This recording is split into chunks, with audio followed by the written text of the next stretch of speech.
ಆದ್ರೆ ಇನ್ನೊಂದು ಆಯಾಮದಲ್ಲಿ ಇದನ್ನ ನೋಡಿದ್ರೆ ಇವತ್ತಲ್ಲಿ ಸೇರ್ತಿರುವ ಮತ್ತು ಸೇರಿರುವ ಮತ್ತಲ್ಲಿ ಮಾತನಾಡಿರುವ ವಿದ್ಯಾರ್ಥಿಗಳ ಮಾತುಗಳು ಸಿಜೆಪಿ ಏನ್ ಬೇಡಿಕೆ ಇಟ್ಟಿದೆಯಲ್ಲ ಅದನ್ನ ಮೀರಿದ ಪ್ರಬುದ್ಧತೆಯ ಮಾತುಗಳು. ಅಲ್ಲಿ ಅಂಬೇಡ್ಕರ್ ಬರ್ತಾರೆ, ಡೆಮೋಕ್ರಸಿನೂ ಬರುತ್ತೆ, ಮತ್ತು ಯಾವ ತರದ ಒಂದು ಪಾಲಿಟಿಕ್ಸ್ ನಡೀತಿದೆ, ಯಾವ ತರದ ಒಂದು ಆಡಳಿತ ನಡೀತಿದೆ ಎಲ್ಲವನ್ನ ನೀಟಾಗಿ ಅವ್ರು ಅರ್ಥ ಮಾಡ್ಕೊಂಡಿದ್ದಾರೆ. ಇಟ್ನಾಳ್ ಅವ್ರೆ, ಓಕೆ. ಪೂರ್ಣಿಮಾ ಅವರೇ, ನಿಮ್ಗೆ ಪ್ರಶ್ನೆ ಕೇಳೋರಾದ್ರೆ, ಡೆಸ್ಪೈಟ್ ಇವ್ರು ಏನೇ ಮಾಡ್ತಾ ಇದ್ರು, ಡೆಮಾಕ್ರಸಿ ಅಥವಾ ಸಂವಿಧಾನ ತಿರುಚುವ ಅಥವಾ ಅದನ್ನ ಬದಲಾಯಿಸುವ, ಅಂಬೇಡ್ಕರ್ ಹೆಸರನ್ನ ಮರೆ ಮಾಡುವ ಕೆಲಸ ಮಾಡ್ತಿದ್ರು, ಅದ್ ಹಿಂದಿಗಿಂತ ಹೆಚ್ಚು ಇವತ್ತು ಪ್ರತಿಧ್ವನಿಸ್ತಿದೆ. ಸಂವಿಧಾನನೂ ಅಂಬೇಡ್ಕರ್ ಬಗ್ಗೆನೂ ಇವತ್ತು ಜಾಸ್ತಿ ಆಗ್ತಿದೆ. ಅಲ್ಲಿ ಬಂದಿರೋ ಮಕ್ಳು ಇನ್ನೂ ಚಿಕ್ಕೋರು, 40-45 ವರ್ಷದವರು, ಓದ್ಕೊಳಕ್ ಆಗದೆ ಇದ್ದವರು, ಎಷ್ಟೋ ಶಿಕ್ಷಕರಿಗೆ ಗೊತ್ತಿಲ್ಲದೆ ಇರೋದು, ಎಲ್ಲಾ ವಿಚಾರಗಳನ್ನ ಅವ್ರು ಓದ್ಕೊಂಡು ನಿಂತಿದ್ದಾರೆ, ಅದ್ರ ಬಗ್ಗೆ ಮಾತಾಡ್ತಾ ಇದ್ದಾರೆ ಮತ್ತು ಭಯ ಇಲ್ಲದೆ ಮಾತಾಡ್ತಿದ್ದಾರೆ. ಹಾಗಾಗಿ ಹೋಪ್ಸ್ ಅಂತೂ ಖಂಡಿತ ಹೆಚ್ಚೇ ಇದೆಯಾ ಅಂತ, ಇದ್ರ ಬಗ್ಗೆ ಏನ್ ಪ್ರತಿಕ್ರಿಯಿಸಬಹುದು ತಾವು? ಹೌದು, ಯಾಕಂದ್ರೆ ಐ ವಾಸ್ ಅ ಮೋದಿ ಪಗ್ಲು. ನಾನು ಒಪ್ಕೋತೀನಿ. ನಾನು ಕಾಲೇಜಲ್ಲಿ ಓದ್ಬೇಕಾದ್ರೆ ಮೇಕ್ ಇನ್ ಇಂಡಿಯಾ ಪ್ರಾಡಕ್ಟ್ಸ್ ಏನೇನಿದೆ, ಇಂಡಿಯಾದಲ್ಲಿ ಇದಾಗೋ ಪ್ರಾಡಕ್ಟ್ಸ್ನ ಮಾತ್ರ ತಗೋಬೇಕು, ಇವ್ರಿಗೆ ಮಾತ್ರ ಓಟ್ ಹಾಕ್ಬೇಕು, ಇವ್ರ ದೇಶದ್ರೋಹಿ, ಇದೆಲ್ಲ ನನ್ನ ತಲೆಯಲ್ಲೂ ಇತ್ತು. ನಾನು ಪೂರ್ವಗ್ರಹ ಪೀಡಿತಾಳೆ. ಆದ್ರೆ ಇದಕ್ ಬೀಳ್ತೀವಲ್ಲ, ಫೀಲ್ಡಿಗೆ ಬರ್ತೀವಲ್ಲ, ನಾವು ನಮ್ಗೊಂದ್ ಜಾಬ್ ಅಂತ ಸಿಗುತ್ತೆ, ನಮ್ ತಲೆ ಮೇಲೆ ಒಂದಷ್ಟು ಹೊರೆಗಳು ಬೀಳ್ತವೆ, ಅಥವಾ ನಾವು ಸಮಾಜವನ್ನ ಎದುರಿಸ್ತಾ ಇರ್ತೀವಲ್ಲ, ಅವಾಗ ಗೊತ್ತಾಗುತ್ತೆ ನಿಜವಾದ ರಿಯಾಲಿಟಿ ಏನು ಅಂತ ಹೇಳಿ. ಸೊ ಆ ಇದನ್ನ ಅನುಭವಿಸಿದವ್ರು ಎಲ್ಲರೂ ಮಕ್ಕಳಿಗೆ ಬುದ್ಧಿಯನ್ನ ಹೇಳ್ತಾರೆ. ನೋಡಿ, ದೇಶ ಅಂದ್ರೆ ಎಲ್ಲಾರು ಒಟ್ಟಿಗೆ ಬಾಳ್ಬೇಕಾಗಿರೋರು, ಎಲ್ಲಾ ಜಾತಿ, ಎಲ್ಲಾ ಧರ್ಮದವರು, ಸಿಸ್ಟಮ್ ಇರೋದೇ ಹಿಂಗೆ ಅಂತ ಹೇಳಿ. ಸೊ ನಾವು ಪ್ರತಿಯೊಂದು ಶಾಲೆ ಗೇಟ್ ದಾಟಿ ಮಗು ಶಾಲೆ ಒಳಗಡೆ ಬಂದ್ಮೇಲೆ ಅದ್ ಯಾವ ಜಾತಿ, ಯಾವ ಧರ್ಮಕ್ಕೆ ಸೇರಿದ್ರು ಅದ್ ನಮ್ಮ ಮಗು ಅಂತಾನೆ ನಾವು ಟ್ರೀಟ್ ಮಾಡೋದು. ಮಕ್ಳಿಗೂ ಅದನ್ನೇ ಕಲಿಸ್ತೀವಿ. ಏನಂತ, ಶಾಲೆಯಲ್ಲಿ ಅವ್ರು ಯಾವುದೇ ಜಾತಿಗೆ ಸೇರಿರ್ಲಿ, ಯಾವುದೇ ಧರ್ಮಕ್ಕೆ ಸೇರಿರ್ಲಿ, ಅವ್ರು ಎಲ್ಲರೂ ಭಾರತೀಯರು, ನೀನು ಭಾರತೀಯ, ಎಲ್ಲರನ್ನು ಸರಿಸಮಾನವಾಗಿ ನೋಡ್ಬೇಕು ಅಂತ. ನಮ್ ಕೈಲಿ ಎಷ್ಟಾಗುತ್ತೋ ಅದನ್ನ ನಾವು ಖಂಡಿತ 100% ಎಫರ್ಟ್ ಹಾಕಿ ಮಾಡ್ತೀವಿ. ಆದ್ರೆ ಒಂದು ಇವಾಗ ನಾನು ನೀವು ಮಾತಾಡ್ತಿದೀವಿ ಅಂತ ಇಟ್ಕೊಳ್ಳೋಣ. ಇದೊಂದು ಕಾನ್ವರ್ಸೇಷನ್ ನಮ್ಮಿಬ್ರು ಮಧ್ಯೆನೇ ಇದ್ರೆ, ನನ್ ಸುತ್ತ ಕೂತಿರೋ 4 ಮಕ್ಳು ಕೇಳಿದ್ರೆ ಅದು ಪ್ರಭಾವಿತರಾಗ್ತಾರೆ. ಅದನ್ನೇ 400 ಮಕ್ಳು ಕೇಳಿದ್ರೆ ಅಥವಾ 4000 ಮಕ್ಳು ಕೇಳಿದ್ರೆ ಅದ್ರ ಪ್ರಭಾವ ಬೇರೆ. ಹಂಗೆ ನಾನು ಒಂದು ಲಿಮಿಟೆಡ್ ಏರಿಯಾದಲ್ಲಿ ಇದ್ದೀನಿ, ನನ್ ಮಕ್ಳಿಗೆ ಮಾತ್ರ ನಾನು ಏನ್ ಭಾರತದ ಸ್ಟ್ರಕ್ಚರ್ ಏನಿದೆ ಅಥವಾ ಸಂವಿಧಾನದ ಸ್ಟ್ರಕ್ಚರ್ ಏನಿದೆ ಅದನ್ನ ಹೇಳ್ಕೊಡ್ತಾ ಇರ್ತೀನಿ ಅಂತ ಇಟ್ಕೊಳ್ಳಿ. ಮೇನ್ ಸ್ಟ್ರೀಮ್ ಅಲ್ಲಿ ಇದಾನೆ ಅಥವಾ ಒಬ್ರು ಸುಪ್ರೀಂ ಅಂತ ಅನ್ಸ್ಕೊಂಡಿರೋರು, ಅವ್ರು ಹೇಳಿದ್ರೆ ಎಷ್ಟು ಎಫೆಕ್ಟಿವ್ ಆಗಿರುತ್ತೆ ಆ ವಿಷಯ, ಅದನ್ನ ಅವ್ರು ಮಾಡ್ಬೇಕಲ್ವಾ. ಅವರೇ ಮಿಸ್ಲೀಡ್ ಮಾಡ್ಬಿಟ್ರೆ ಅಥವಾ ಅವರೇ ಇದನ್ನ ನೀವ್ ಹೇಗ್ ಮಾಡಿದ್ರೆ ನಡೆಯುತ್ತೆ ಅಂತ ಒಂದು ಉಡಾಫೆ ಉತ್ತರ ಕೊಟ್ಬಿಟ್ರೆ ಅರಾಜಕತೆ ಉಟ್ಕೊಳ್ಳುತ್ತೆ ದೇಶದಲ್ಲಿ. ಅದು ಆಗಬಾರ್ದು. ಓಕೆ, ಅದರಿಂದ ಎಚ್ಚೆತ್ಕೊಳ್ಳುವ ಸಮಯ ಬಂದಿದೆ ಅಂತ ಅನ್ಸುತ್ತೆ, ಮತ್ತೆ ಎಚ್ಚೆತ್ಕೊಳ್ತಿದೆ ಜನ ಅಂತಾನೆ ಅನ್ಸುತ್ತೆ. ಇಟ್ನಾಳ್ ಅವರೇ, ತಾವು ಹಿಂದಿನ ಕಮೆಂಟ್ ಸಂದರ್ಭದಲ್ಲಿ ಜಸ್ಟಿಸ್ ಸೂರ್ಯಕಾಂತ್ ಅವರ ಕಾಕ್ರೋಚ್ ಸ್ಟೇಟ್ಮೆಂಟ್ ಅನ್ನ ಪ್ರಸ್ತಾಪ ಮಾಡಿದ್ರೆ, ಇವತ್ತು ಒಂದು ಅರ್ಜಿ ವಿಚಾರಣೆ ಬಂದಿತ್ತು, ಮೊನ್ನೆ ಹೈಕೋರ್ಟ್ ನಲ್ಲಿ ಬಂದಿತ್ತು, ಇವತ್ತು ಸುಪ್ರೀಂ ಕೋರ್ಟ್ ನಲ್ಲಿ ಬಂದಿತ್ತು. ಅಲ್ಲಿ ಪೊಲೀಸರು ಬಲಪ್ರಯೋಗ ಮಾಡಿರುವ ವಿಡಿಯೋಗಳನ್ನ ನೋಡುವ ಸಮಯವೂ ನಮ್ಗಿಲ್ಲ, ನಮ್ಗದ್ ನೋಡೋದಕ್ಕೆ ಇಷ್ಟನೂ ಇಲ್ಲ. ನಿಮ್ ಸಮಯನೂ ಹಾಳು ಮಾಡ್ಕೋಬೇಡಿ, ನಮ್ ಸಮಯ ಇನ್ನೂ ಅಮೂಲ್ಯ, ಅದನ್ನ ಹಾಳು ಮಾಡ್ಬೇಡಿ ಅಂತ ಈ ದೇಶದ ಸರ್ವೋಚ್ಚ ನ್ಯಾಯಾಲಯ ಹೇಳಿದ್ರೆ ಎಲ್ಲಿ ಹೋಗ್ಬೇಕು ನ್ಯಾಯಕ್ಕಾಗಿ? ಅಲ್ಲ, ನಮ್ಮ ನ್ಯಾಯಮೂರ್ತಿಗಳು ದಿನ ಬೆಳಗ್ಗೆ ಎದ್ರೆ ಪೇಪರ್ ಓದ್ತಾರ ಇಲ್ವಾ, ಟಿವಿ ಚಾನಲ್ ನೋಡ್ತಾರ ಇಲ್ವಾ, ಅಲ್ಲಿ ಯಾವ ಜೀವಿಗಳು, ಕಾಕ್ರೋಚ್ಗಳು, ಜಿರಳೆಗಳು ಅಥವಾ ಯುವಕರು ಅಥವಾ ಮನುಷ್ಯರು ಯಾರು ಅಲ್ಲಿ ಹೊಡೆತ ತಿಂತಿದ್ದಾರೆ, ಯಾಕೆ ತಿಂತಿದ್ದಾರೆ, ಯಾಕೆ ಒಬ್ಬ ಮನುಷ್ಯ ಉಪವಾಸ ಕೂತಿದ್ದಾನೆ, ಇವೆಲ್ಲ ಅರಿವಿಲ್ವಾ? ನಾನು ಸಂಪೂರ್ಣ ಪ್ರಜ್ಞಾಪೂರ್ವಕವಾಗಿನೇ ನಾನು ಸರ್ವೋಚ್ಚ ನ್ಯಾಯಾಲಯದ ನ್ಯಾಯಾಧೀಶನ ಟೀಕೆ ಮಾಡ್ತೇನೆ. ಯಾಕಂದ್ರೆ ಟೀಕೆ ಕಂಟೆಂಪ್ಟ್ ಆಫ್ ಕೋರ್ಟ್ ಅಲ್ಲ, ಅದು ನ್ಯಾಯಾಂಗ ನಿಂದನೆ ಅಲ್ಲ. ಯಾಕೆ ಅಂದ್ರೆ ನೀವು ನೋಡಿರ್ತೀರಿ, ಅದು ನೋಡಿಯೂ ಕೂಡ ನೀವು ಹೀಗೆ ಮಾತಾಡ್ತೀರಿ ಅಂದ್ರೆ ಅದರ ಅರ್ಥ ಏನು?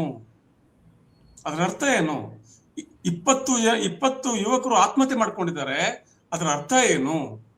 ವಿಡಿಯೋ ನೋಡಕ್ ಆಗಲ್ಲ, ಏನು ಮಾಡಕ್ ಆಗಲ್ಲ, ನಾನು ಆಮೇಲೆ ಬರೋಣ ಹೋಗ್ರಿ ಅಂತ ಮಾತಾಡಿದ್ರೆ ಇದರ ಅರ್ಥ ಏನು? ನಿಮ್ಮ ಕಾಳಜಿ ಏನು? ಕೋರ್ಟ್ಗೆ ಯಾವಾಗ ಹೋಗ್ತಾರೆ ಒಬ್ಬ ಮನುಷ್ಯ, ಯಾವಾಗ ಹೋಗ್ತಾನೆ ಒಬ್ಬ ಮನುಷ್ಯ ಕೋರ್ಟ್ಗೆ? ಇಲ್ಲಿನ ಸರ್ಕಾರ, ಇಲ್ಲಿನ ಶಾಸಕಾಂಗ ವ್ಯವಸ್ಥೆ ಎಲ್ಲವ ಫೇಲ್ ಆದಾಗ ಕೋರ್ಟ್ಗೆ, ಅದು ಸುಪ್ರೀಂ ಕೋರ್ಟ್ಗೆ ಹೋಗ್ತಾನೆ. ಅಲ್ಲಿ ನೀವು ಈ ತರ ಮಾತಾಡಿಬಿಟ್ರೆ ಇನ್ನು ಕೆಳಮಟ್ಟದ ಕೋರ್ಟ್ಗಳು ಏನು ಮಾತಾಡ್ತಾರೆ? ನಾಳೆ ದಿನ ಯಾವುದೋ ಒಂದು ಜಿಲ್ಲಾ ಕೇಂದ್ರದಲ್ಲಿ ಒಂದು ಪ್ರತಿಭಟನೆ ಕೋರ್ಟ್ಗಳು ಹೇಗೆ ಮಾತಾಡ್ತೇವೆ? ಆವಾಗ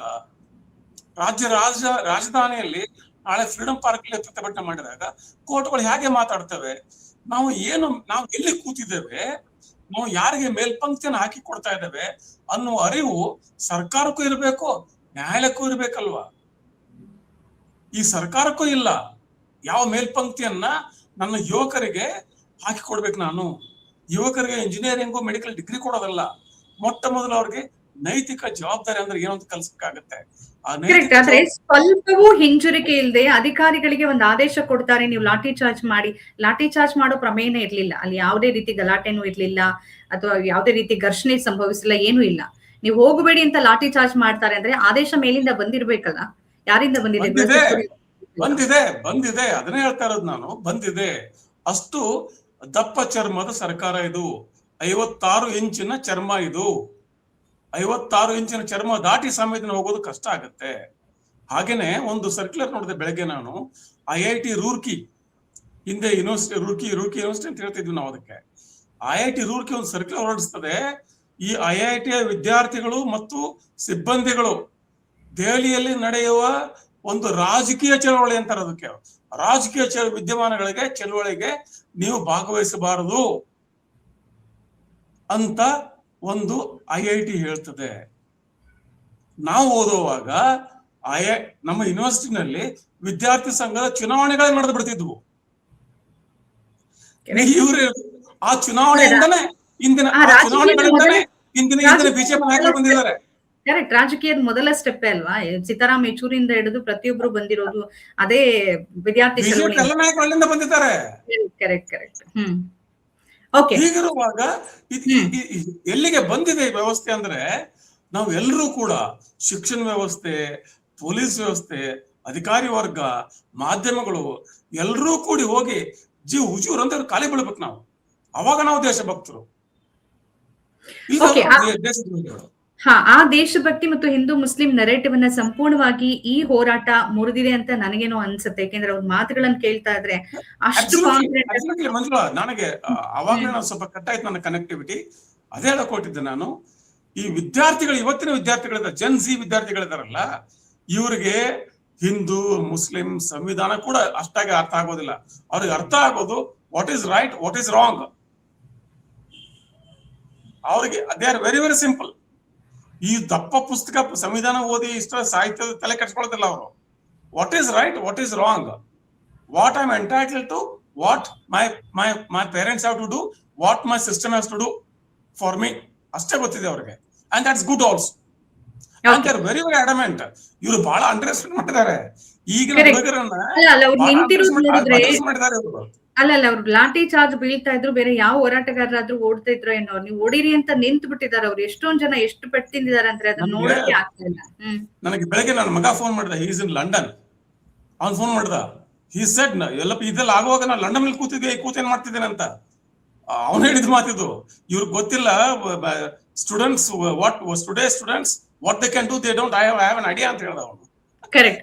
ಲಂಡನ್ ಅಲ್ಲೂ ಕೂಡ ಇನ್ ಸಾಲಿಡಾರಿಟಿ ಅವರು ಇವತ್ತು ಅಲ್ಲಿ ಸೇರಿದ್ದಾರೆ, ಇವ್ರಿಗೆ ಬೆಂಬಲವನ್ನ ವ್ಯಕ್ತಪಡಿಸಿದ್ದಾರೆ ಪೂರ್ಣಿಮಾ ಅವರೇ. ಅದ್ರ ಜೊತೆ ಯಾವುದೇ ನೋಟಿಸ್ ಅನ್ನ ಕೊಡ್ಬೋದು ಅಥವಾ ಈ ತರ ಸುತ್ತೋಲೆ ಹೊಡಿಸಬಹುದು, ಪ್ರತಿಭಟನೆ ಭಾಗಿ ಆಗ್ಬೇಡಿ ಅಂತ. ಮೊನ್ನೆ ಲಾಠಿ ಚಾರ್ಜ್ ಆದ ನಂತರ ಪರಿಸ್ಥಿತಿ ಹೇಗಿದೆ ಅಂತಂದ್ರೆ, ನೀವಲ್ಲಿ ಅಜಿತ್ ಅಂಜುಮ್ ವರದಿ ಮಾಡ್ತಿದ್ದಾರೆ, 100 ಜನ ಸ್ವಿಗ್ಗಿ ಝೊಮ್ಯಾಟೊ ಡೆಲಿವರಿ ಬಾಯ್ಸ್ ಗಳು ಬರ್ತಾ ಇದ್ದಾರೆ. ಯಾರು ಆರ್ಡರ್ ಮಾಡ್ತಾರೆ ಅಲ್ಲಿ ಯಾರು ಇರ್ತಾರೆ ಅವ್ರಿಗೆ ಕೊಡಿ ಅಂದ್ರೆ ಆ ತರದೊಂದು ಬೆಂಬಲ ಸಿಗ್ತಾ ಇದೆ ನಿಮ್ಗೆ. ಬರೋಕ್ ಆಗದೆ ಇರೋರು ಬೇರೆ ಬೇರೆ ಕಾರಣಗಳಿಗೆ, ಪೇರೆಂಟ್ಸ್ ಕಾರಣಕ್ಕೋ ಅಥವಾ ನಾವು ಹೊರಗಡೆ ಕಾಣಿಸ್ಕೊಳ್ಬಾರ್ದು, ಅನೇಕ ಕಾರಣಗಳಿರ್ಬೋದು, ಬಟ್ ಬೆಂಬಲವನ್ನ ಕೊಡ್ತಾ ಇದ್ದಾರೆ, ಅವ್ರ ಜೊತೆಗೆ ನಿಂತಿದ್ದಾರೆ. ಇದ್ರ ಬಗ್ಗೆ ಏನ್ ಅನ್ಸುತ್ತೆ ನಮ್ಗೆ? ನನಗೂ ಅಷ್ಟೇ. ನಾನು ಆ ವಿಡಿಯೋಗಳಲ್ಲೆಲ್ಲ ನೋಡಿದಾಗ ಇದೇ ಮಕ್ಳಿಗಲ್ವಾ ನಾನ್ ಪಾಠ ಮಾಡಿದ್ದು, ನಾನು ಯಾಕೆ ಕೂತಿದ್ದೀನಿ ಅಂತ ನನಗೂ ಅನ್ಸುತ್ತೆ. ಬಟ್ ನನಗೆ ಅವಕಾಶಗಳಿಲ್ಲ ನಿಜವಾಗಿಯೂ. ಫ್ಯಾಮಿಲಿ ಇರುತ್ತೆ ಅಥವಾ ನನ್ನ ಕೆಲಸಗಳಿರುತ್ತೆ, ಹೋಗೋಕ್ ಆಗೋದಿಲ್ಲ. ಬಟ್ ಪರೋಕ್ಷವಾಗಿ ನನ್ನ ಬೆಂಬಲವನ್ನ ನನ್ನ ವಿದ್ಯಾರ್ಥಿಗಳಿಗೆ ನಾನು ಎಲ್ಲಿದ್ರೂ ಕೊಡಬಹುದು. ಅದೊಂದು ವಿಡಿಯೋ ಮಾಡಿ ಹಾಕೋದ್ರಿಂದ, ಒಂದು ಪೋಸ್ಟ್ ಶೇರ್ ಮಾಡೋದ್ರಿಂದ, ಅಥವಾ ಅವ್ರಿಗೊಂದು ಊಟ ಕೊಡೋದ್ರಿಂದ, ಮೆಡಿಸಿನ್ಸ್ ಕೊಡೋದ್ರಿಂದ, ಕುಡಿಯೋ ನೀರು, ಯಾವುದನ್ನಾದ್ರೂ ಅವರಿಗೆ ಸಮಯಕ್ಕೆ ಬೇಕಾದಂತಹ ಅಗತ್ಯ ವಸ್ತುಗಳನ್ನ ಒದಗಿಸೋದ್ರಿಂದ ನಾನು ನನ್ನ ಬೆಂಬಲವನ್ನ ಕೊಡ್ಬೋದು. ಯಾಕಂದ್ರೆ ನನ್ನ ಕೈಲಿ ಅಲ್ಲಿ ಹೋಗಕ್ ಆಗ್ತಾ ಇಲ್ಲ. ಬಟ್ ಇಲ್ಲಿ ಕೆಲವರಿಗೆ ಏನಾಗುತ್ತೆ ಅಂತಂದ್ರೆ, ಒಂದೇ ಫ್ಯಾಮಿಲಿಯಲ್ಲಿ ಭಿನ್ನ ಭಿನ್ನ ಅಭಿರುಚಿ ಇರುವಂತಹ ಅಥವಾ ಬೇರೆ ಬೇರೆ ಪಾರ್ಟಿಗಳಿಗೆ ಸಪೋರ್ಟ್ ಮಾಡುವಂತಹ ಮನಸ್ಸುಗಳು ಒಂದೇ ಫ್ಯಾಮಿಲಿ ಒಳಗಡೆ ಇರ್ತವೆ. ಆ ಫ್ಯಾಮಿಲಿಯ ಚೌಕಟ್ಟಿಗೆ ಬಿದ್ದು ಅವರು ಸಪೋರ್ಟ್ ಮಾಡಕ್ ಆಗಿರೋದಿಲ್ಲ. ಬಟ್ ಅಂಥವ್ರಿಗೆ ಇರುತ್ತಲ್ಲ, ಅಯ್ಯೋ ನಾನ್ ಹೋಗ್ಬೇಕಾಗಿತ್ತು, ಇದ್ ತಪ್ಪು, ಇದು ನನಗೂ ತಪ್ಪು ಅನಿಸ್ತಾ ಇದೆ. ನಾನು ಆ ಕೇಂದ್ರದಲ್ಲಿ ಯಾವ ಸರ್ಕಾರ ಇದೆಯೋ ಅಥವಾ ರಾಜ್ಯದಲ್ಲಿ ಯಾವ ಸರ್ಕಾರ ಇದೆಯೋ ಅದಕ್ಕೆ ನಾನು ವೋಟ್ ಹಾಕಿ ಅದ್ರ ಪರವಾಗಿ ನಿಲ್ಸಿ ಗೆಲ್ಸಿದ್ದೀನಿ. ಬಟ್ ಆ ಸರ್ಕಾರ ಅನ್ಯಾಯ ಮಾಡ್ತಾ ಇದೆ ಅಂತ ಯಾರ್ಯಾರಿಗೆ ಅನ್ಸುತ್ತೋ ಅವರೆಲ್ಲವೂ ಪರೋಕ್ಷವಾಗಿ ಆ ಬೆಂಬಲವನ್ನ ಕೊಡ್ತಾರೆ. ಅದು ಆಹಾರ ಕೊಡೋದ್ರಲ್ಲಿ ಇರಬಹುದು, ವಿಡಿಯೋ ಮಾಡೋದ್ರಲ್ಲಿ ಇರಬಹುದು, ಅಗತ್ಯ ವಸ್ತುಗಳ ಪೂರೈಕೆಯಲ್ಲಿ ಇರ್ಬೋದು. ಯಾಕೆ ಹೇಳಿ, ನನ್ನಲ್ಲೂ ಅದೇ ಇದೆಯಲ್ಲ, ಅದು ನನ್ನ ಪ್ರತಿಬಿಂಬವೂ ಅದೇ. ಅಥವಾ ನಾನ್ ರಿಯಾಕ್ಟ್ ಮಾಡ್ತಾ ಇದ್ದೀನಲ್ಲ ಈಗೇನ್ ಪ್ರಸಕ್ತದಲ್ಲಿ ನಡೀತಾ ಇರೋ ಸಿಚುವೇಶನ್ಗೆ, ನನ್ನ ರಿಯಾಕ್ಷನ್ನು ಅದೇ ಅಂತಂದಾಗ ಅದು ಆಟೋಮೆಟಿಕ್ ಆಗಿ ಎಲ್ರಿಗೂ ಬಂದೇ ಬರುತ್ತೆ. ಸ್ಪೆಷಲಿ ನಾವ್ಯಾಕೆ ಇಷ್ಟು ಟ್ರಿಗರ್ ಆಗ್ತೀವಿ ಅಂತಂದ್ರೆ, ಮಕ್ಕಳನ್ನ ತುಂಬಾ ಹತ್ರದಲ್ಲಿ ನೋಡ್ತೀವಿ ವರ್ಷ ಪೂರ್ತಿ ಊಟ ತಿಂಡಿ ಬಿಟ್ಟು ಹುಷಾರಿಲ್ದೆ ಇದ್ರು ಬಂದು ಎಕ್ಸಾಮು ರಿವಿಷನ್ ಅಟೆಂಡ್ ಮಾಡಿ ಇದೊಂದು ವರ್ಷ ತುಂಬಾ ಕಷ್ಟಪಟ್ಟು ಓದಿ ಮುಗಿಸ್ಬಿಡ್ಬೇಕು, ನಾನು ಒಂದ್ ಒಳ್ಳೆ ಮಾರ್ಕ್ಸ್ ತೆಗಿಬೇಕು ಅಂತ ಮಕ್ಕಳು ಎಷ್ಟು ಕಷ್ಟ ಪಡ್ಬಹುದು, ಅಥವಾ ಕಮ್ಮಿ ಮಾರ್ಕ್ಸ್ ಬಂದಾಗ ಎಷ್ಟು ಕಣ್ಣೀರ್ ಹಾಕ್ಬಹುದು. ಒಂದು ಮಾರ್ಕಲ್ಲಿ ಸೀಟ್ ಬಿಟ್ಟೋದಾಗ ಅಥವಾ ಒಂದೇ ಒಂದು ಮಾರ್ಕಲ್ಲಿ ಅವ್ನಿಗೆ ಇಷ್ಟವಾಗಿರೋ ಯೂನಿವರ್ಸಿಟಿನೋ ಕಾಲೇಜೋ ಮಿಸ್ ಆದಾಗ, ಅಥವಾ ಅವ್ನಿಗೆ ಬೇಕಾಗಿರೋ ಕೋರ್ಸ್ ಮಿಸ್ ಆದಾಗ ಒಂದು ಮಗು ಎಷ್ಟು ತೊಳಲಾಟದಲ್ಲಿ ಬಳಲಬಹುದು ಅನ್ನೋದನ್ನ ತೀರಾ ಹತ್ರದಿಂದ ನಾವು ನೋಡಿರ್ತೀವಿ. ಅದಕ್ಕಾಗಿ ನಮ್ಗಷ್ಟು ಬೇಜಾರಾಗುತ್ತೆ ಇಂಥ ಸಿಚುವೇಶನ್ಗಳು ನೋಡಿದಾಗ. ಓಕೆ, ಬೇಜಾರಾಗದೇ ಇದ್ರೆ ಮನುಷ್ಯರು ಅಂತ ಕರೆಯೋದಕ್ಕೆ ಆಗೋದಿಲ್ಲ. ಹೇಳಿ ಸರ್. ಮಕ್ಕಳಿದ್ದವರು ಪ್ರಧಾನಿಗಳಾಗಿದ್ರೆ ಈ ತರ ಆಗ್ತಿರ್ಲಿಲ್ಲ ಅನ್ಸುತ್ತೆ ನನಗೆ. ಮಕ್ಕಳಿದ್ದವರು ಶಿಕ್ಷಣ ಮಂತ್ರಿ ಆಗಿದಾರಲ್ಲ, ನೈತಿಕ ಹೊಣೆಗಾರಿಕೆ ಹೊತ್ತು ರಾಜೀನಾಮೆ ಕೊಡಬಹುದಲ್ಲ. ಅದೇ ಅವ್ರ ಮಕ್ಳಿಗೆ ಒಳ್ಳೆ ಶಿಕ್ಷಣ ಕೊಡಿಸ್ತಿದಾರಲ್ಲ. ಕೊಡಿಸ್ತಿದ್ದಾರೆ. ಅಲ್ಲಿ ಅಮೆರಿಕದಲ್ಲಿದ್ದಾರೆ, ಅವರು ಒಳ್ಳೆ ಸ್ಥಾನದಲ್ಲಿದ್ದಾರೆ. ನಮಗೆ ಗ್ರೌಂಡ್ ರಿಯಾಲಿಟಿ ಯಾವಾಗ ಗೊತ್ತಾಗುತ್ತೆ ಗೊತ್ತಾ? ಯಾರೋ ಲಾಸ್ಟ್ ಟೈಮು ಬಿಜೆಪಿ ಅವರು ಕಾಂಗ್ರೆಸ್ ಅವರು, ನಾನು ಮರ್ತಿದ್ದೀನಿ, ಯಾವ್ದೋ ಒಂದು ಹೆಣ್ಮಗುದು ಮೈಸೂರು ಚಾಮುಂಡಿ ಬೆಟ್ಟದ ಹತ್ರ ಆಗಿರೋ ಇನ್ಸಿಡೆಂಟ್ ಅನ್ಕೋತ. ಅವಳು ಅಷ್ಟೊತ್ತಲ್ಲಿ ಏನ್ ಮಾಡ್ತಿದ್ಲು? ಅಥವಾ ಗೃಹ ಮಂತ್ರಿ ಬಿಜೆಪಿ ಸರ್ಕಾರ, ಹೌದು, ಅವ್ರು ಅಷ್ಟೊತ್ತಲ್ಲಿ ಏನ್ ಮಾಡ್ತಾರೆ ಅಂತ. ಗ್ರೌಂಡ್ ರಿಯಾಲಿಟಿ ಏನಿರುತ್ತೆ ಗೊತ್ತಾ? ಈಗ 5 ಗಂಟೆಗೆ ಆಫೀಸ್ ಮುಗಿಸ್ ಬರ್ಬೇಕಾಗಿರೋರು 7 ಗಂಟೆ ಆದ್ರೂ ಯಾಕೆ ಬರ್ಲಿಲ್ಲ ಅಂದ್ರೆ 2 ಅವರ್ ಎಕ್ಸ್ಟ್ರಾ ಓಟಿ ಮಾಡಿದ್ರೆ ಇನ್ನೊಂದು 200 ರೂಪಾಯಿ ಜಾಸ್ತಿ ಸಿಗುತ್ತೆ ಅಂತ ಇರೋರು ಇರಬಹುದು. ನಮ್ ಗ್ರೌಂಡ್ ರಿಯಾಲಿಟಿ ಗೊತ್ತಿಲ್ಲ. ನಾನು ಇಲ್ಲಿ ಕೂತ್ಕೊಂಡು ಕಮೆಂಟ್ ಮಾಡ್ತೀನಿ ಅಂದ್ರೆ ಆಕೆ ಆರ್ಥಿಕ ಪರಿಸ್ಥಿತಿ, ಸಾಮಾಜಿಕ ಪರಿಸ್ಥಿತಿ ನನಗೆ ಗೊತ್ತಿಲ್ಲ. ಯಾಕೆ 2 ಅವರ್ ಲೇಟ್ ಆಗಿ ಬಂದ್ಲು ಅಂದ್ರೆ ಓಟಿ ಮುಗಿಸ್ ಬರ್ತಿದ್ಲು, ಅಥವಾ ಇನ್ಯಾವುದಾದ್ರು ಎಕ್ಸ್ಟ್ರಾ ಅರ್ನಿಂಗ್ ಇರುವಂತಹ ಜಾಬ್ ಮಾಡ್ತಿದ್ಲು. ಯಾಕೆ ನೀವು 2 ಅವರ್ ಲೇಟ್ ಆಗಿ ಬಂದಂತಹ ಹೆಣ್ಣನ್ನ ಯಾವ್ದೋ ಒಂದು ಕೆಲಸ ಮಾಡೇ ಬರ್ತಿದ್ದಾಳೆ ಅಂತ ಅನ್ನೋ ತರ ಪೋಟ್ರೆ ಮಾಡ್ತೀರಾ? ಈ ಮಾತುಗಳು ಯಾವಾಗ ಬರುತ್ತೆ ಗೊತ್ತಾ? ನೀವು ಸೂಕ್ಷ್ಮ ಪ್ರಜ್ಞೆ ಇಲ್ಲದೆ ಇದ್ದಾಗ, ಗೊತ್ತಿಲ್ಲದೆ ಇದ್ದಾಗ, ಸಮಸ್ಯೆಗಳ ಅರಿವು ಇಲ್ಲದೆ ಇದ್ದಾಗ. ಈ ಲೂಸ್ ಟಾಕ್ಸ್ ಬಿಡ್ಬೇಕು. ಯಾವಾಗ ನೀವು ಜನಪ್ರತಿನಿಧಿಗಳಾಗಿರ್ತೀರಾ, 4 ಜನ ಗುರ್ತಿಸೋ ಸ್ಥಾನದಲ್ಲಿ ಕೂತಿರ್ತೀರಾ, ಈ ಲೂಸ್ ಟಾಕ್ಸ್ ಗಳನ್ನ ಮಾತಾಡಬಾರ್ದು. ಗ್ರೌಂಡ್ ಇಳಿಬೇಕು, ನೋಡ್ಬೇಕು ಜನ ಏನ್ ಮಾಡ್ತಾ ಇದ್ದಾರೆ, ಎಲ್ಲಿ ಅವ್ರಿಗೆ ನೋವಾಗ್ತಾ ಇದೆ, ಯಾವ್ದನ್ನ ಸರಿ ಮಾಡ್ಬೇಕು ನಾನು ಅಂತ ಅಲ್ಲಿಗೆ ಬಂದು ಒಂದ್ ಕೆಲಸ ಮಾಡೋದ್ರಲ್ಲಿ ಒಂದು ನ್ಯಾಯ ಇದೆ. ಅಲ್ಲಿ ಕೂತ್ ಕಮೆಂಟ್ ಮಾಡೋದ್ರಲ್ಲಿ ಏನೂ ಇಲ್ಲ. ನಮ್ಮ ಕಾರ್ಯಕ್ರಮಗಳನ್ನ ನೀವು ನೋಡ್ತಾ ಇದ್ರೆ ನಮ್ಮ ಚಾನೆಲ್ ಅನ್ನ ಸಬ್ಸ್ಕ್ರೈಬ್ ಮಾಡಿ, ಪಕ್ಕದ ಬೆಲ್ ಐಕಾನ್ ಒತ್ತಿ ನಮ್ಮನ್ನ ಬೆಂಬಲಿಸಿ. ಹಾಗೆ ನಮ್ಮ ಕಾರ್ಯಕ್ರಮಗಳನ್ನ ಲೈಕ್ ಮಾಡಿ, ಕಮೆಂಟ್ ಮಾಡಿ, ಅದನ್ನ ಬೇರೆಯವರಿಗೂ ವಾಟ್ಸ್ಆಪ್ ಮೂಲಕ ಶೇರ್ ಮಾಡಿ. ನೀವು ಹೀಗೆ ಮಾಡಿದಾಗ ನಮ್ಮ ಚಾನೆಲ್ ಮತ್ತಷ್ಟು ಜನರಿಗೆ ತಲುಪಲು ನೀವು ನಮ್ಮೊಂದಿಗೆ ಸಹಕರಿಸಿದ ಹಾಗಾಗುತ್ತೆ. ಇದು ನೀವು ಯಾವುದೇ ಖರ್ಚಿಲ್ಲದೆ ಕೆಲವೇ ಸೆಕೆಂಡುಗಳಲ್ಲಿ ನೀಡಬಹುದಾದ ಸಹಕಾರ. ಧನ್ಯವಾದಗಳು.